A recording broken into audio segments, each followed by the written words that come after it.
We'll move on to our first keynote presentation. It's really my pleasure and honor to welcome Dr. Kathy Wells as well as Jade Woodard. Dr. Kathy Wells is the director of the Kemp Center for the Prevention and Treatment of Child Abuse and Neglect at the University of Colorado School of Medicine. She's also an associate professor of pediatrics in the School of Medicine. Jade Woodard is the executive director of Illuminate Colorado. And today they will be providing an update to the group around CAPTA legislation, a topic that is just crystal clear to everyone, right? So thank you so much for your presentation. Well, thanks for having us. This is always such a great forum, and I really look forward to the day that we can see each other in person. But thank you so much for hanging in there and holding this time together for us. So yeah, this is a complicated issue, and let me just give you the high level of why I think this issue is important. And so if you want to go to the next slide, Cassie. So basically, well, first of all, I want to thank Kelly Sutton for and Jillian Adams for, well, actually it's Jillian. What's Jillian's new name? Jade, help me out. I forget. Fabricus. I would have said it wrong anyway. So for helping us put the slides together. But I think it's important to understand the background of CAPTA because it is influencing some opportunities that I think we're going to have, and we want to really engage. And so basically CAPTA is federal law. And it provides, so through this federal law, Child Abuse Prevention and Treatment Act, federal funding and guidance is provided to states. And why that's important is it's to state human services, but also, and not only does that support prevention, assessment, investigation, prosecution, and treatment related to abuse and neglect, but it also supports grants that then can go to public and private and nonprofit agencies to do these things in the state. So there's kind of two pieces to it. One is, how does the state get federal funding to sort of do prevention and treatment of abuse and neglect? And that's not just limited to child welfare programming, right? So I think that's one reason why this is important. And then I think really to understand the way this has evolved, I think is helpful. So go ahead, Cassie, next slide. So that the three titles you see listed there, but essentially this was, initially this CAPTA legislation was enacted in '74. It's been reauthorized several times. And so we'll talk briefly about those. And it is due again for reauthorization. And so there's a nice link there if you want to hear all the legislative history, if you really want some good bedtime reading to get you to sleep quickly. But no, if you're a policy wonk and you want to hear about it, I think it's good to read it. But let me just kind of give you the high level. Cassie, go to the next slide.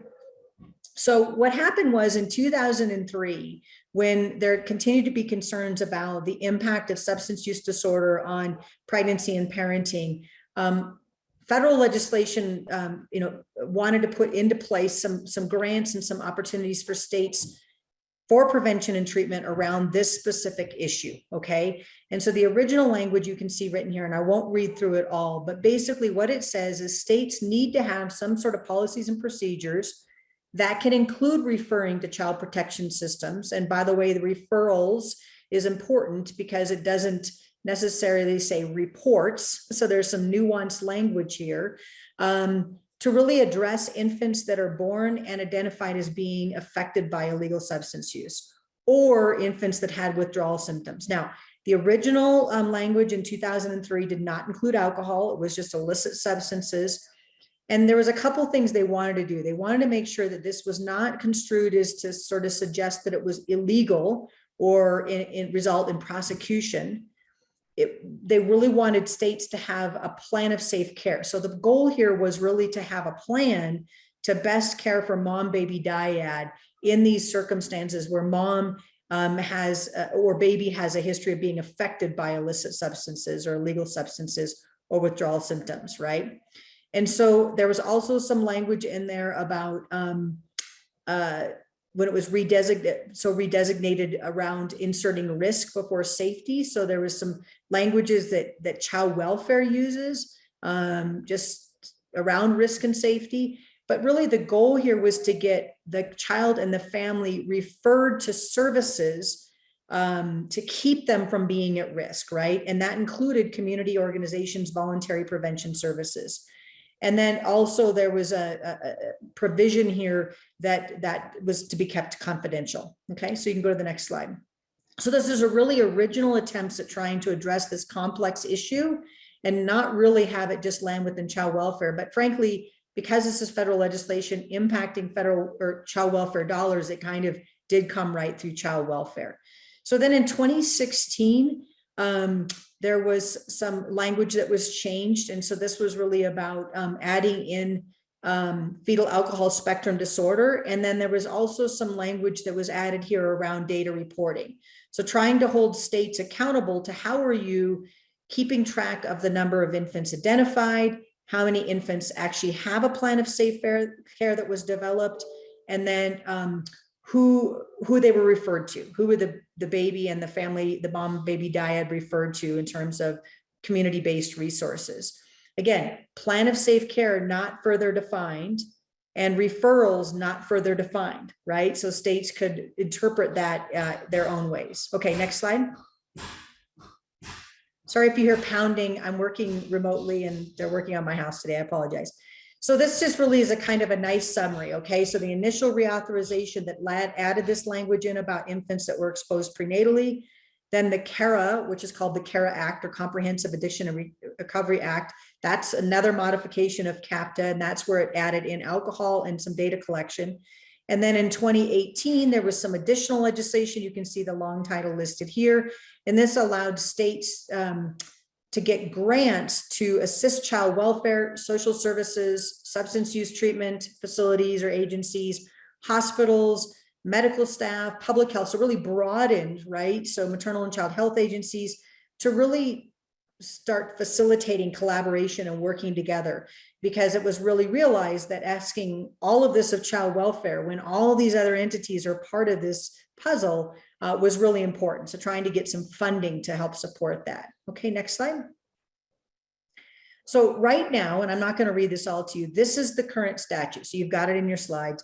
And again, CAPTA rules, federal requirements of states for prevention and treatment of abuse and neglect, but it does have some requirements around what the state has to do, what child welfare has to do, but this also directly ties to getting resources to communities and community agencies to best support these complex situations. Fundamentally, this was really actually explicitly called out. This was not trying to name a baby being born exposed to substances as child abuse and really restricting that from being prosecuted. Okay, next slide. And again, this whole goal is that there would be a plan of a safe care that would be developed for the infant, right? Theoretically tied to parent or caregiver. Any infant that was affected by, and so this language, you can tease out every single word, right? What does affected by mean? Does that mean they have to have withdrawal, or does that mean that it has somehow impacted or affected them? And then fetal alcohol was added to that as well. And that really this language says that this plan of safe care needs to be in place so that there is safety and well-being of the infant after release, and that really addressing health and substance use treatment needs in the context of the family, and that there would be some sort of state monitoring that would occur. Next slide. And so the last part is, what are those data elements that the state is required to maintain? So just really, I think part of my goal, and then Jade's going to jump into what may be coming up, is to really understand the basis of sort of where some of this came from. I think the intent of the federal government was to not criminalize, was to really get help and support to folks, including communities that can best support mom baby dyads and families in the larger context. And so I think some of that is going to be played out even more in some proposed reauthorization. So I'm going to turn over to Jade. All right, thank you, Kathy. So CAPTA, as Kathy mentioned at the beginning, is up for reauthorization again. And what that means is essentially they're going to open the statute back up, take a look, and make some decisions around changes. And so there are lots of changes that are proposed to the specific plans of safe care requirement that's in CAPTA. So there's a link here in your slides that'll take you to the full like red line version. You will have to scroll. So when you click on that page, everything will be crossed out. Just keep scrolling to the bottom where it's not crossed out anymore if you want to like really dig into the language. But I'm gonna, again, high level, what are some of the changes? So Cassie, next slide. So there are a handful of things that I think across the nation that have been learned around kind of plans of safe care and the approach and potential opportunities to improve or revise how the work is being done. We've had some of those same experiences here in Colorado. So if passed, and again, this is not passed yet, it is what is currently being considered by the Senate. So if passed, the Senate version would make a handful of changes. So the first is it would pull this language of plans of safe care out of the current section where it is and create its own title in CAPTA that would be called Public Health Response to Infants Affected by Substance Use Disorder. So it creates a whole new section of CAPTA. It would actually rename a plan of safe care to be a family care plan. And then it would change some of the language that I think we've struggled with in the past around affected by substance use disorder, alcohol use disorder, and really shift that over to born with and identified as being affected by. Some additional things here that it's looking to change are really the policies and procedures prior to the expected delivery of the infant. So kind of helping to move upstream into the kind of prenatal care realm, and what are the opportunities to support the development of the family care plan prenatally. Some requirements around the policies and procedures for providers involved to notify the state. So if you saw on the current language, there are 3 things that are required. Identify infants with a prenatal substance exposure, notify the state, and then develop the plan of safe care. One of the things I think we've really struggled with is this idea of what is the notification to the state or the notification to child welfare? What does that mean? And so if you'll see the last bullet here is really clear that it would require the notification system to be separate from the child abuse and neglect reporting system. So if a healthcare provider identifies and needs to create a plan of safe care, they must still notify the state based on that data requirement, but it is not the same as making a mandatory report of child abuse and neglect if this passes. And then finally, there's more detail that's included in that second to last bullet around kind of what the development of the family care plan must include, including family assessment approach, coordinated service delivery, and then really this, data collection, state monitoring systems components, which make sure that those referrals are appropriate and are for both the infant and the affected family member. So we at Illuminate and here in Colorado, a lot of us are really tracking closely this reauthorization to see how this will come and impact our state. You can go to the next slide, Cassie. One of the things that is included is what appears to be some additional funding around plans of safe care that would really support states in building out these kind of local systems to develop plans of safe care, to provide, case management service and improve assessments and increase access to treatment, really with lots of very clear goals around moving from kind of a child welfare response into a public health response that can keep families together when it is safe and in the best interest of the child. So if anyone would like to get more information on this, Cassie, you can go to the next slide. The Support Colorado, which I'll speak to a little bit more in a minute, formerly the Colorado Substance Exposed Newborn Steering Committee, does have a policy work group that is tackling this issue. There's also a Plans of Safe Care work group. So you can reach out to Kelly and she can get you connected into different spaces where you can learn about or follow, get updates on CAPTA reauthorization, and we will certainly keep you all posted as things develop. Any questions or comments? Thank you so much. Let's open it up for questions. So as a healthcare worker, I am, as expected, so curious about that line that was just highlighted that, healthcare workers that provide care for pregnant individuals or infants affected, I know that word is now going to go out the door, but by substance use, we'll have to do some sort of notification. And I was wondering if there has been discussion around what that process or elements of notification looks like. So there's lots of discussions. There is not a kind of firm plan of how Colorado intends to do that yet. I know that CDHS has an RFP out right now to try and seek some partners that will help identify kind of what will this look like going forward, because it is a new structure. It is a new like infrastructure that our state will have to put in place, because it really will require that it is not connected to reporting. And that, I know that that's kind of the point, and figuring out how you actually do that within our state is going to be the challenge of this reauthorization. And really the opportunity in my mind. There's a question here from Ben Smith. I'd love to know about disclosure strategies for patients. Is there a patient-facing website for this that helps educate and normalize? So that's another thing that's included in that RFP the state has out right now, is an opportunity for kind of more of a self-referral or a patient kind of facing component to be able to kind of self-identify or self-seek information. I know that some of the different, like Tough as a Mother, some of, I think the Support Colorado website, like some of the different components have some information, but you kind of have to dig pretty deep in to be able to find the information on what is a plan of safe care, what does it mean for me? So I know that's a component of what's hoping to be developed looking forward as well. Question here from Blair. I understand the requirement to connect families to resources, but what happens when those resources just don't exist, especially in our rural communities? I'll speak to that, Kathy. I don't know if you have more to add from your experience.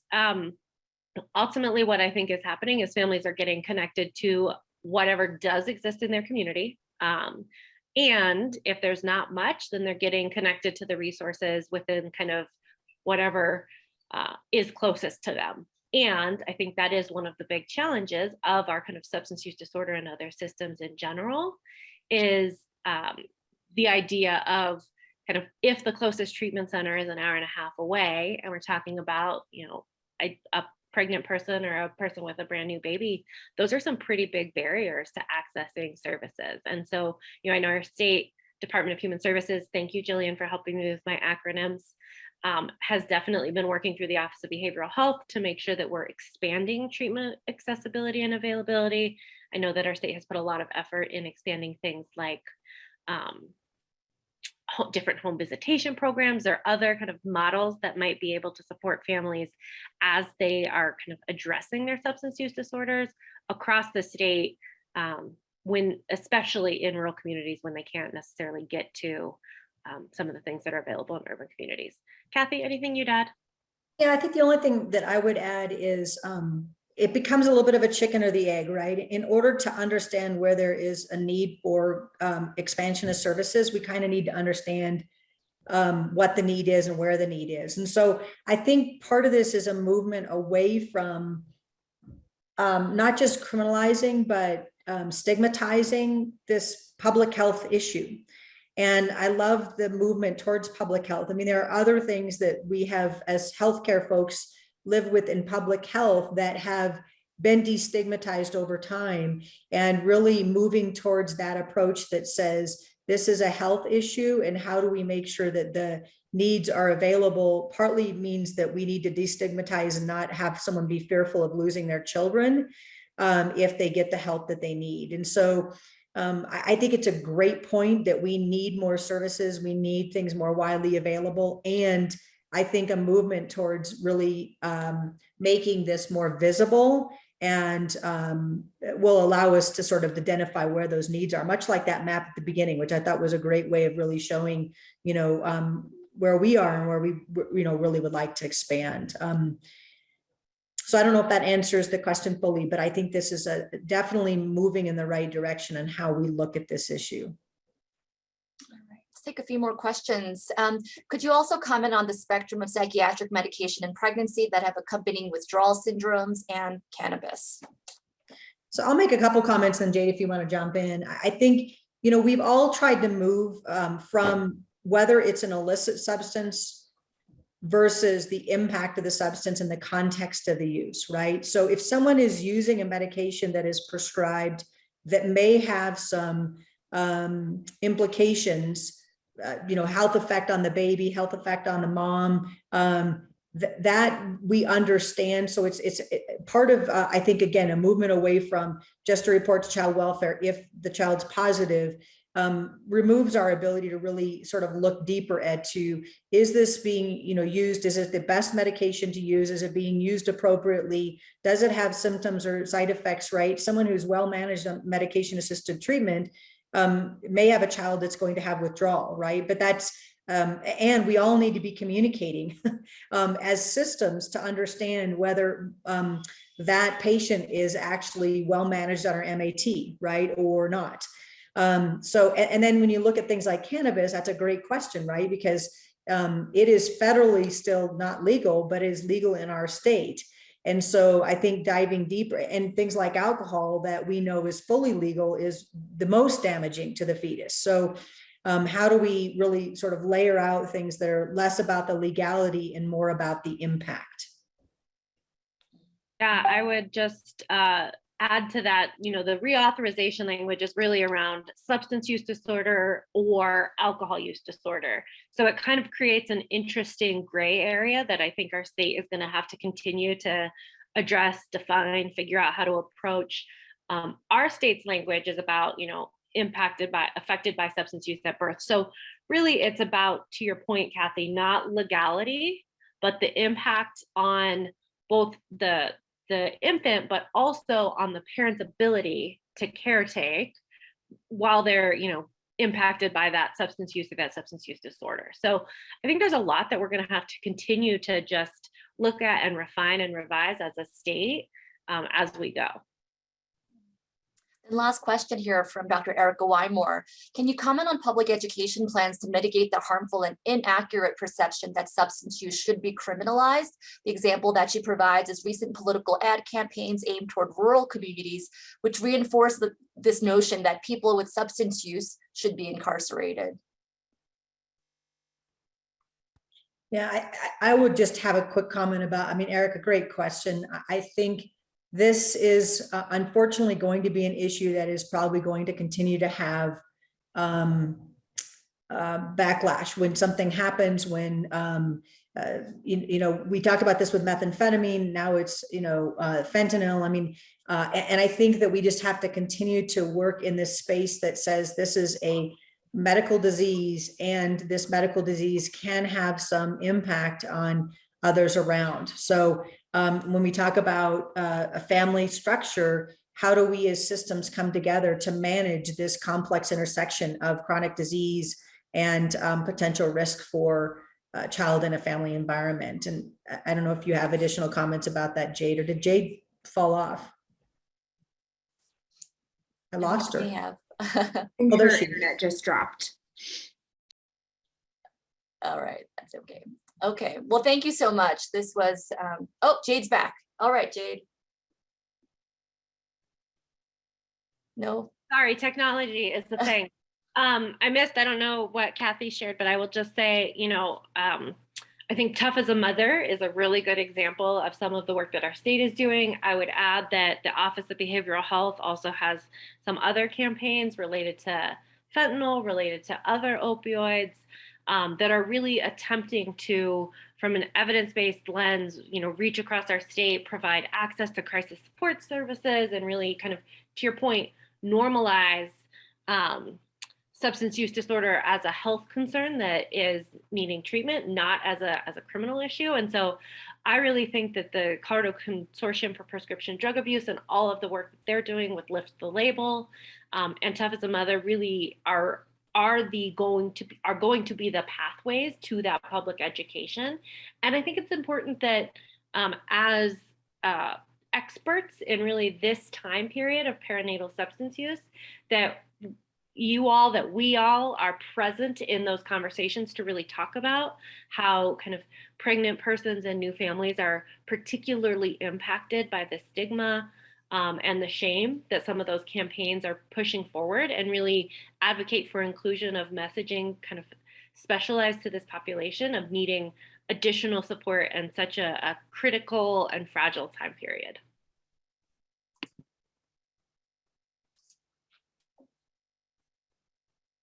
All right, great.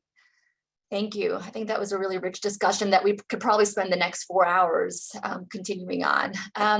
But to move on, I want to give the floor to Dr. Lori Halmo briefly, who will provide some information about an upcoming provider survey.